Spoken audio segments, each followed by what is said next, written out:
जय हिंद साथियों, मैं अली स्वागत करता हूं आपका फिर से आपके अपने YouTube channel short trick bye Ali sir में। हम Uttar Pradesh police radio operator की जो भर्ती परीक्षा हमारी आने वाली है उसके लिए यूथ कंपटीशन के प्रैक्टिस सेट लगा रहे थे, जिसमें हमने अभी तक 7 प्रैक्टिस सेट कंप्लीट कर लिए हैं। आज हम अपना 8वां प्रैक्टिस सेट लगाएंगे। तो आइए, प्रैक्टिस सेट शुरू करने से पहले अगर आप हमारे चैनल पर पहली बार आए हैं तो चैनल को सब्सक्राइब कर लें। वीडियो अच्छा लगे तो वीडियो को लाइक और शेयर भी ज़रूर करें। तो देख लीजिए, जो 8वां प्रैक्टिस सेट है वो आपके सामने है। आइए शुरू करते हैं अपना आज का प्रैक्टिस सेट। तो पहला ही सवाल है हमारा कि पानी पीकर जात पूछने का अर्थ क्या होता है। आपको बताना है अनोखा काम करना, विपरीत काम करना, काम निकलने के बाद सोचना या आराम से विचार करना। तो देख लीजिए, बात है क्या कि पानी पीकर जात पूछने की। तो पहले उसे प्यास लग रही थी, आया उसने पानी पिया, मगर बाद में उसके माइंड में विचार आया कहीं हमसे निम्न वर्ग का तो नहीं है। तो यहाँ से क्या कि काम निकलने के बाद सोचना। तो ऑप्शन नंबर सी इसका बिल्कुल सही आंसर है। सवाल नंबर 2 आपके सामने है। यहाँ से सवाल है कि वाक्यों का वर्गीकरण मुख्यतः कितने प्रकार से होता है। तो ये आपको बताना है कि वाक्य का वर्गीकरण जो होता है वो कितने प्रकार से होता है। ऑप्शन 1 है आपका, ऑप्शन ए 2, 3, 6 या 8। तो आपको बताना है कितने प्रकार से होता है। तो यहाँ से देख लीजिए कि वाक्यों का वर्गीकरण मुख्यतः कितने प्रकार से होता है। तो आप बताओगे ऑप्शन नंबर ए 2 प्रकार से होता है। कौन कौन से प्रकार हैं वो? तो आप बताओगे पहला प्रकार है आपका अर्थ के आधार पर और दूसरा प्रकार है आपका रचना के आधार पर। ये मुख्यतः 2 प्रकार होते हैं। अगर वो आपसे पूछ लेता कि अर्थ के आधार पर कितने प्रकार होते हैं तो आप बताते कि अर्थ के आधार पर जो वाक्य का प्रकार होते हैं वो 8 होते हैं। कौन कौन से? विधानवाचक, निषेधवाचक, आज्ञावाचक, प्रश्नवाचक, इच्छावाचक, संदेहवाचक, विस्मयवाचक और संकेतवाचक। ठीक है। और दूसरा था आपका रचना के आधार पर कितने भेद होते हैं। तो आप बताओगे रचना की दृष्टि से कितने प्रकार होते हैं? 3 प्रकार होते हैं। कौन कौन से? सरल वाक्य, संयुक्त वाक्य और मिश्र वाक्य। तो यहाँ से उसने पूछा मुख्यतः कितने प्रकार होते हैं, आप बताओगे 2 प्रकार होते हैं। चलिए, जो आपका अगला सवाल है कि भावयुक्त शब्द अनुभव चुनिए। आपको बताना है यहाँ से। तो ये जो आपका है कि आई वाज ओवरजॉयड, ये एक इंग्लिश का मुहावरा है। इसका आपको अर्थ बताना है मैं उल्लासित था, मैं खुशी से ऊपर था, मेरा दिल बाग बाग हो गया, ये मेरी खुशी ज़्यादा थी।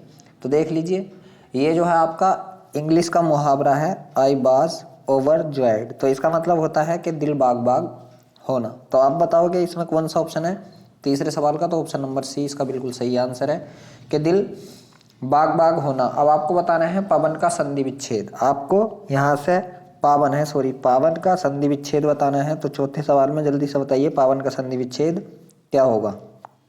ठीक है। तो यहाँ से देख लीजिए पावन का संधि विच्छेद क्या होगा। तो आप बताओगे पावन। ठीक है। तो क्या बनेगा आपका? पो प्लस अन बनेगा, पो प्लस अन बनेगा। ठीक है। और यहाँ से कौन से ऑप्शन में है? तो आप बताओगे ऑप्शन नंबर सी बिल्कुल सही है।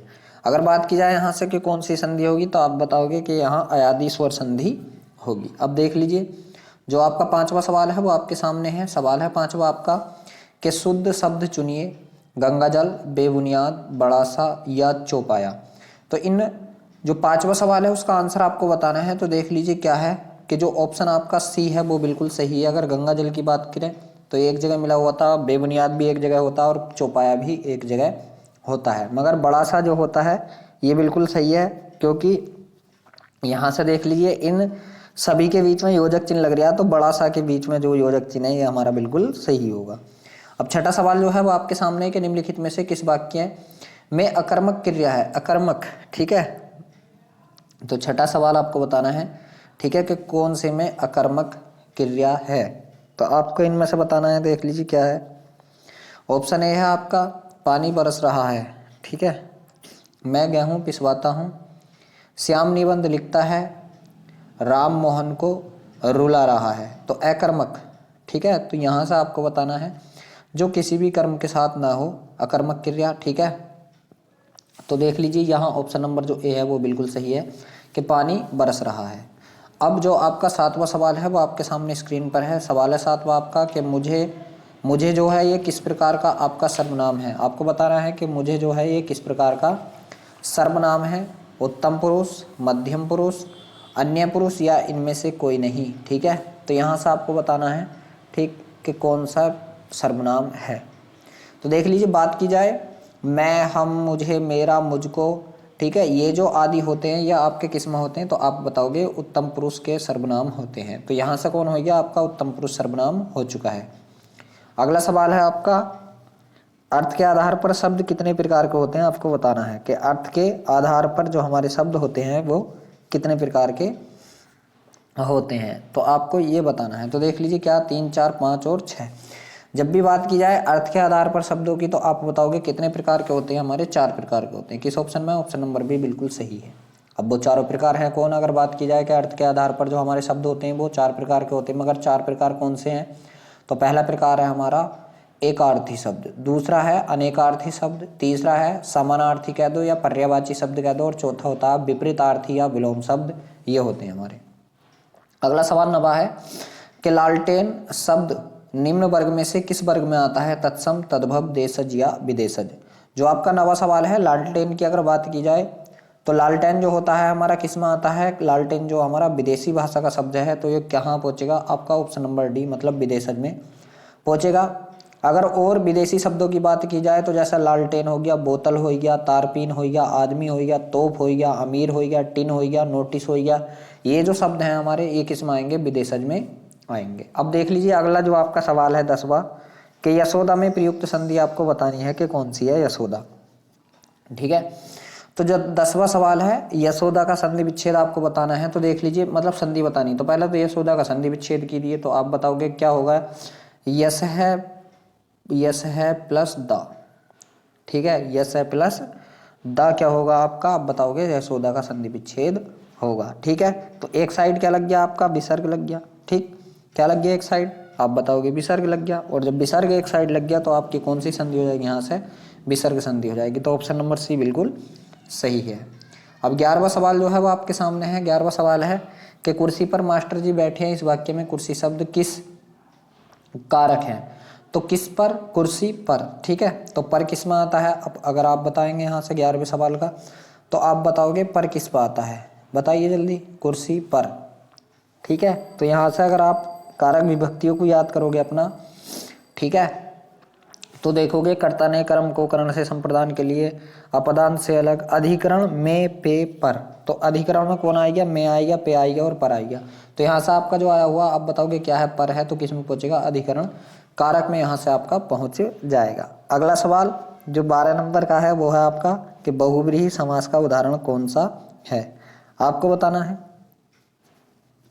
पंचवटी, करोड़पति, चतुर्भुज या चरण कमल।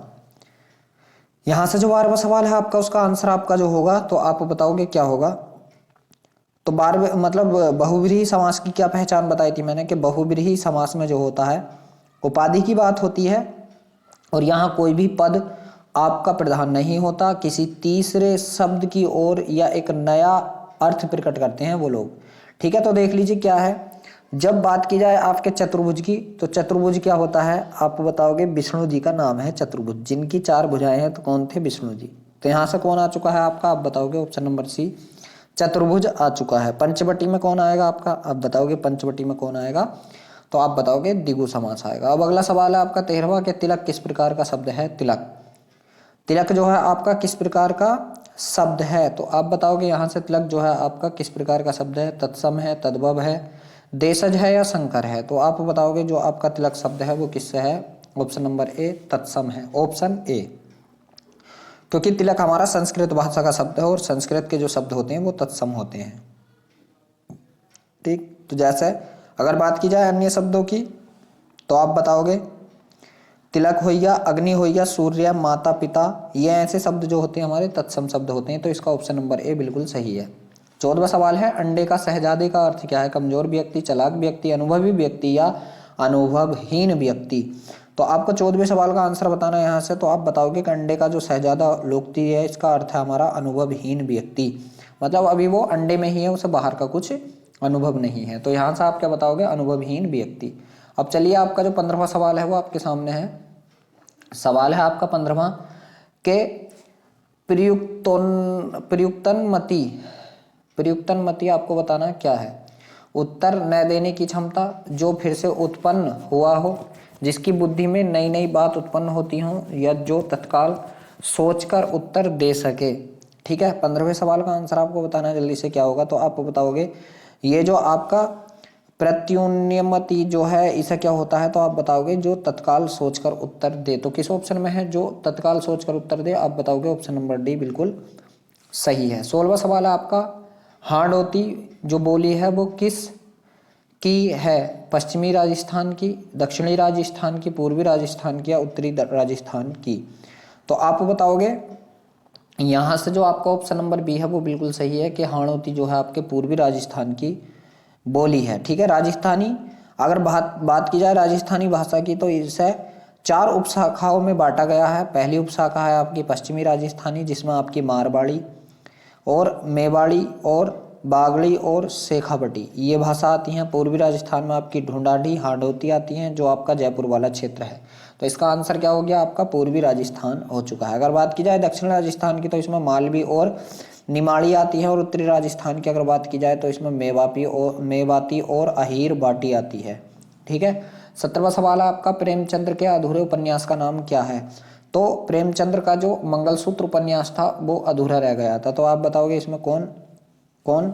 आप बताओगे मंगलसूत्र। अगला जो 18वें नंबर का सवाल है कि शुद्ध वाक्य को चुनिए विराम चिन्ह सहित। आप शायद पटना के रहने वाले हैं, आप शायद पटना के रहने वाले हैं, आप शायद पटना के रहने वाले हैं, आप शायद पटना के रहने वाले हैं। ठीक है, तो यहाँ से आपको बताना है। ठीक, तो इसमें से कौन सा वाक्य जो है आपका शुद्ध है यह आपको बताना है। ठीक है, तो देख लीजिए क्या है। तो यहाँ पर अगर बात की जाए कि आप शायद पटना के रहने वाले हैं, यहाँ से हमसे क्या किया जा रहा है? क्वेश्चन किया जा रहा है। तो क्वेश्चन मार्क किस में है? मात्र ऑप्शन नंबर डी में है, और किसी में तो तीनों में क्वेश्चन नहीं किया गया, मतलब वो क्वेश्चन मार्क है ही नहीं। तो कौन सा हो गया? आप बताओगे ऑप्शन नंबर डी इसका सही हो गया। अब देख लीजिए जो 19वां सवाल है आपका वो आपके सामने सवाल है, एघोष वर्ण क्या है? तो आप बताओगे एघोष और सघोष। ठीक है, तो एघोष कौन होते हैं? प्रत्येक वर्ण के प्रथम 2। ठीक है, और सघोष क्या होते हैं? लास्ट के 3। तो प्रथम 2 में आपको देखना ए है, ज है, स है और है।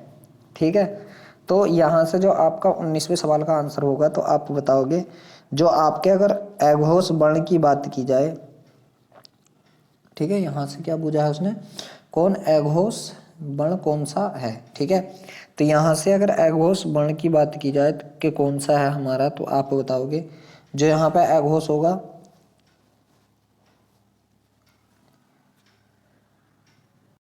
तो देख लीजिए जो एघोष होते हैं हमारे ये कौन कौन से होते हैं? तो आप बताओगे जो वर्ग होते हैं उनके प्रथम 2। ठीक है, हर वर्ग के मतलब पहला और दूसरा वर्ण और हमारा क्या होंगे? तीनों स। तो इसमें हमें कौन है? कोई है ही नहीं, बस खाली तीनों स में से एक स है। तो यहाँ से हमारा जो एघोष वर्ण होगा आप बताओगे क्या होगा? वो स होगा। अगला सवाल है आपका 20वां के एक ही समय में वर्तमान। ठीक है, यहाँ से आपको बताना है क्या आएगा इसमें। ठीक, आजीवन आएगा, समसामयिक आएगा, क्या आएगा आपको बताना है। तो 20वें नंबर का सवाल जो है तो देख लीजिए क्या है कि एक ही समय में वर्तमान को क्या कहते हैं? तो आप बताओगे उसे कहते हैं हम समसामयिक कहते हैं। क्या कहते हैं? समसामयिक। ऑप्शन नंबर सी बिल्कुल सही है। पार्थिव किसे कहते हैं? जिसका संबंध मनुष्य से हो, जिसका संबंध वृथा से हो, जिसका संबंध ईश्वर से हो, या जिसका संबंध पृथ्वी से हो। आपको बताना पार्थिव किसे कहा जाता है।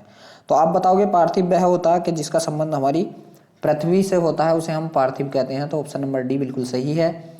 उद्धत का विलोम शब्द है, उद्धत का आपको बताना है सौख्य, विनीत, उत्तम या कोमल। आपको उद्धत का यहाँ से विलोम शब्द बताना है, तो आप बताओगे उद्धत का विलोम शब्द होता है हमारा विनीत। ठीक है, क्या होता है? आप बताओगे क्या होता है? विनीत होता है। अगला सवाल है आपका 23वां के घर का पर्यायवाची शब्द है बिहार, इला, गेहूं या आश्रम। तो आपको बताना है यहाँ से कि जो आपका घर है इसका पर्यायवाची शब्द क्या होगा। तो आप बताओगे घर शब्द का पर्यायवाची की अगर बात की जाए तो गेहूं जो है, गेह जो है, गेह क्या है यहाँ? गेह, गेह है, गेह। तो गेह जो है हमारा ये क्या है? घर का पर्यायवाची शब्द है। ठीक है, अगर बात की जाए घर के अन्य पर्यायवाची शब्दों की तो इसके होते हैं घर होता, सदन होता, भवन होता, मंदिर होता है, धाम होता है, निकेतन होता, आगार होता, आलय होता है, निलय होता है, गेह होता है, शाखा होता है और मकान होता है। ये सभी क्या है? हमारे घर के पर्यायवाची हैं। अब देख लीजिए जो 24वां सवाल है आपका वो आपके सामने है कि विपरीतार्थक शब्द चुनिए। शोषक का विपरीतार्थक क्या होगा? तो आप बताओगे जो आपका 24वां सवाल है, शोषक शब्द का विपरीतार्थक शब्द क्या होता है? आप बताओगे पोषक होता है। पोषक किस ऑप्शन में है? आप बताओगे ऑप्शन नंबर बी में है। अब देख लीजिए 25वां है आपका, कहावत शब्द में प्रयुक्त प्रत्यय है। प्रत्यय क्या होते हैं? जो आपके लास्ट में लगते हैं, इन्हें हम क्या कहते हैं? शब्दांश कहते हैं। ठीक है, कहा बट। तो यहां से आपको बताना है कि कौन सा प्रत्यय है।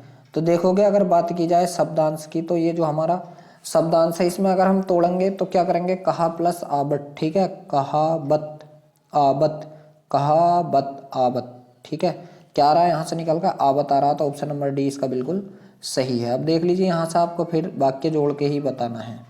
ठीक है, कि कौन सा क्या बनेगा। यहाँ से क्या है आपका कि प्रतियोगिता में भेजे गए फोटो के साथ उचित आकार का पर्याप्त डाक टिकट लगा और अपने पते वाला लिफाफा अवश्य भेजें ताकि फोटो अस्वीकृत होने पर उसे वापस भेजा जा सके, वरना अस्वीकृत फोटो वापस नहीं भेजा जाएगा। ठीक है, तो सही जुड़ा है। किससे जुड़ा है? यहाँ से मैंने पढ़ा था कि प्रतियोगिता में भेजे गए फोटो के साथ रै से जुड़ा है। रै किस ऑप्शन में है? सिर्फ एक ही ऑप्शन में है रै। 26वें सवाल की अगर बात की जाए तो किस ऑप्शन में है? डी में है। ठीक है, तो आप देखोगे यहाँ से कौन, इसका ऑप्शन नंबर डी आंसर हो चुका है। आप बताओगे कौन सा हो गया? आप बताओगे ऑप्शन नंबर डी। अब देख लीजिए अगला सवाल, सवाल नंबर 27 है कि फोटो के साथ प्रतियोगी फोटोग्राफर यहाँ से देख लीजिए क्या है कि इस अवश्य का परिणाम क्या। यहाँ से 27वां जो सवाल है इसमें लगाइए जल्दी से, क्या होगा? तो आप बताओगे 27वें सवाल में क्या लगाएं हम। ठीक, तो फोटो के साथ प्रतियोगी फोटोग्राफर इस आशय का प्रमाण पत्र अवश्य संलग्न करें कि उसने फोटो खींचे हैं, व्यक्ति की अनुमति प्राप्त कर लें। तो यहाँ से देख लीजिए क्या है, अगर बात की जाए संलग्न करें कि उसने फोटो खींचे हैं, व्यक्ति की अनुमति प्राप्त कर ली है और इस विषय के प्रकाशक को होने वाले नुकसान हानि के लिए वह स्वयं जिम्मेदार होगा। तो यहाँ से देख लीजिए ऑप्शन नंबर ए बिल्कुल सही है। अब देख लीजिए अगला सवाल जो है आपका 28वें नंबर का सवाल है कि प्रोफेसर ने मुझे समझाया कि इंसान को कभी भी अपना आत्मविश्वास, कभी भी जिसके गुण सुंदर हैं ये भी नहीं होने, कभी भी हीन भावना का शिकार नहीं होना चाहिए। और नहीं तो ले से स्टार्ट होगा, ले से एक ही हमारा स्टार्ट हो रहा। अगर बात की जाए कौन सा? Option number C. तो 28 का कौन हो गया? आप बताओ। एक से ही पता चल रहा है, यहाँ से आप जोड़ के देखिए, बस एक से ही पता चल जाता। 29वां सवाल है आपका कि व्यावसायिक बाराती अपने अनुभव का लाभ उठा गांव में घुसपैठ करते, लाभ उठा महसूस कर रह जाते, लाभ उठा राबड़ी का जुगाड़ बिठा लेते, लाभ उठा निकल अच्छे भीतर। तो देख लीजिए यहाँ से अगर बात की जाए तो जो आपका 29वां सवाल है इसे अगर आप देखोगे तो देख लीजिए 29वें सवाल को देख लीजिए कि व्यावसायिक बाराती अपने अनुभव का लाभ उठा निकल कर अच्छे बिस्तर स्थान का लाभ उठाते हैं। ठीक है, अपने अनुभव का लाभ उठाकर क्या करते हैं वे लोग? आप बताओगे यहाँ से के गांव में घुसपैठ करते हैं, क्या करते हैं? तो 29वां सवाल जो है इसका आंसर आपका क्या होगा? तो देख लीजिए कि व्यवसायी बाराती अपने अनुभव का लाभ उठा गांव में घुसपैठ करते हैं, मीठे से उबे हुए छाछ रबड़ी का जुखाड़ बैठा लेते हैं। तो यहाँ से आप कौन बताओगे? यहाँ से देख लीजिए ये से स्टार्ट हो रहा है, एक ही ऑप्शन है आपका ऑप्शन नंबर डी। अगला जो 30वां सवाल है आपका वो आपके सामने है। सवाल है 30वां आपका कि तुलसी जी कई वर्षों तक काशी में रहने के पश्चात, जब कई वर्षों तक काशी में रहने के पश्चात, तो देख लीजिए यहाँ से क्या करोगे आप? अयोध्या चले गए, वहाँ उन्होंने रामचरितमानस लिखी। तो लगभग ले ही सही लग रहा है मुझे। 30वें का देखते हैं, और जी 30वें का क्या बनेगा? इसका ले से स्टार्ट होगा और ले एक में ही है। अब देख लीजिए आपका पैराग्राफ आ चुका है, इसे पढ़ते हैं जल्दी से। पैराग्राफ है हम बिना क्रोध किए शांत रह सकते हैं? बात तो क्रोध करने की हो, पर अपने को शांत रखना ही योग है। इस महायोग की प्रवृत्ति हम स्वयं पैदा कर सकते हैं। महत्वपूर्ण है कि हम एकांत में बैठे आस्था रखें कि हाँ मुझे शांत रहना है, मुझे किसी भी परिस्थिति में उत्तेजित नहीं होना है और मैं ऐसा कर सकता हूँ। अतः एकाग्रचित होकर दृढ़ संकल्प शक्ति द्वारा हम शांत रहें कि प्रवृत्ति को अपनाकर क्रोध पर काबू पा सकते हैं। शांत रहने का मार्ग अपनाने पर हमारी दुनिया बदल जाएगी और जीवन अधिक आनंदमय लगेगा। हमारे चेहरे पर नई चमक, कार्य में नया उत्साह, हृदय में, अब देख लीजिए आगे पढ़ते हैं इधर से, हृदय में निर्मलता और शीतलता का स्वयं अनुभव होने लगेगा। बिना श्रम के, बिना किसी खर्च के और किसी उपचार के बिना ही पाचन क्रिया स्वतः ठीक होने पर छोटे मोटे रोग दूर भाग जाएंगे। खींचना, गुस्सा करना, चिल्लाना, चीखना और बड़बड़ाते रहना हमारे मन में गुब्बार को ही परिलक्षित करते हैं। इनसे हमारी पहचान पर धब्बा लग जाता है और हमारे ओजस्वी चेहरे पर चिंता की रेखाएं उभर आती हैं। अगर हम कुछ समय निकालकर पूर्ण समर्पण के साथ शांत रहने की आदत डालें तो निश्चय ही सफलता हमारे कदम चूमेगी। शांत रहने की प्रक्रिया में यदि हम यात्री को शयन कक्ष में जाने से पूर्व अपनी व्यक्तिगत